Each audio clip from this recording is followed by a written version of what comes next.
Hey everybody, welcome to the channel. If you've seen any of my videos before, then I welcome you back. And if you're new here, I hope you find something you like and decide to stay a while. Today we'll be continuing my gun workshop series and taking a look at another suggestion from M-Wolf, the MP7. This weapon, much like the Kilo 141, is brought to us by Germany. Unlike the Kilo, however, the MP7 stands out in a number of ways rather than being average in many areas. This weapon boasts a very high fire rate, an excellent hip-fire spread, especially with my close-range build, and minimal recoil. This weapon will kill your target about 4 to 7 shots, assuming you're hitting them all. As before, the link to M-Wolf's YouTube channel will be down in the description below. Check him out when you're all done with this video. And as always, feel free to suggest another gun for me to cover. I always appreciate the input from the community, and I'd love to hear what you think of my builds down below in the comments. Maybe your suggestion will be the topic for my next video. For my close-range build, I use the Snapper. Despite all SMGs being naturally close-range, I focus primarily on ADS time and overall mobility. I start off with the monolithic suppressor on the muzzle to increase our damage range slightly while keeping us stealthier. Next, I use the FSS strike barrel to extend our range again with only slightly damaging our ADS speed. After that, despite the recent nerf to this attachment, I go without a stock to keep the weapon extremely fast. I throw on the stippled grip just for some overkill in terms of ADS speed and sprint out reduction time. And lastly, I use the Merc foregrip for recoil control and hip-fire control. This build is perhaps the most beneficial to players that love to rush objectives and other players.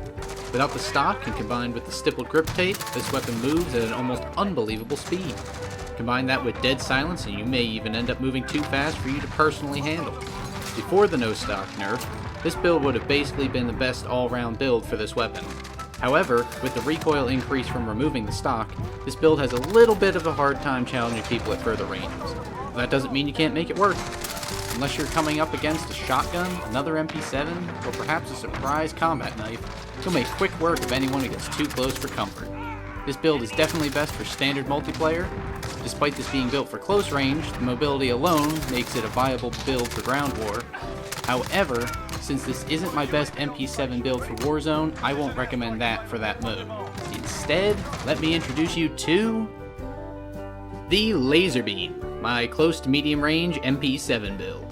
This build is going to be rather similar to the Snapper, but with a few notable differences. The monolithic suppressor remains from the previous build. However, I use the FSS Recon barrel this go around to extend range and bullet velocity while also cutting down on recoil. This, however, reduces your movement speed, but not to a terrible degree. I again use the stippled grip tape to keep this gun nice and quick.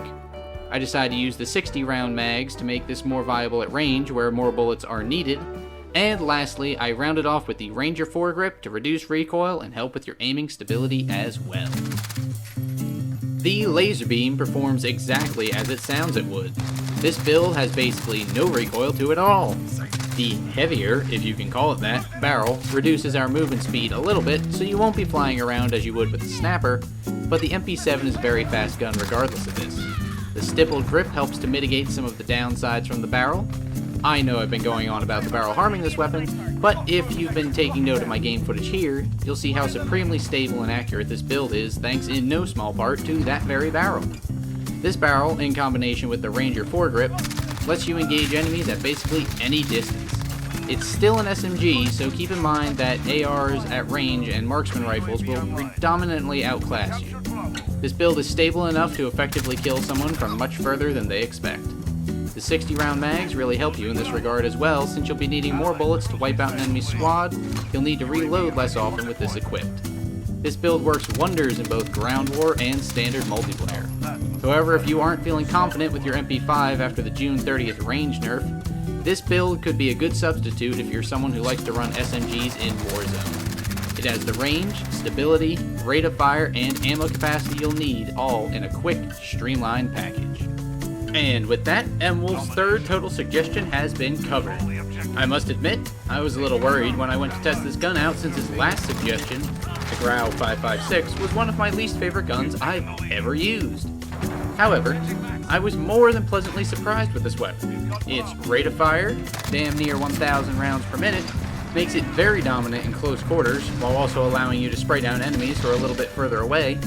The handling is excellent, it moves fast, ADS is fast, and I never feel like I'm too slow unless I get turned on with someone with 15 sensitivity or something crazy like that.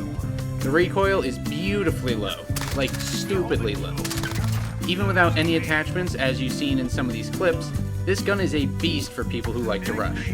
Just a few things to keep in mind when using this weapon, however. Its rate of fire will chew through your ammo very quickly. This is especially important when facing multiple enemies, or if you're in Warzone. Keep an eye on your supply. Another thing is, this is an SMG, so don't expect miracles at long ranges. That's why we have assault rifles and DMRs. Overall, I gotta say, this weapon is fantastic. It's still not my favorite weapon, that's still the Scar 17. However, this weapon was great fun to use and it strikes my fancy. I just might use it every once in a while for kicks. I highly recommend you try this weapon if you haven't already. Also, Freakster, if you want to get the most out of your MP7, use one of these builds. I don't know what you have on yours, but these are what I found to be the best variants. This weapon is definitely usable and not straight up trash. I really hope you enjoyed the video. I really enjoyed putting it together for you. If any of you out there liked what you saw or heard, feel free to drop a like on this video. If you think any of your friends might like what I have to say, then feel free to share it with them, or anyone really.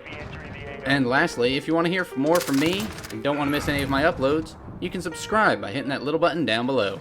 By doing that, and being sure to turn on those notifications, you'll never miss an upload from your new favorite YouTuber. As always, I wish you all a pleasant day, and I hope you have a great week coming up. This has been Doodleman149, and I will see you later.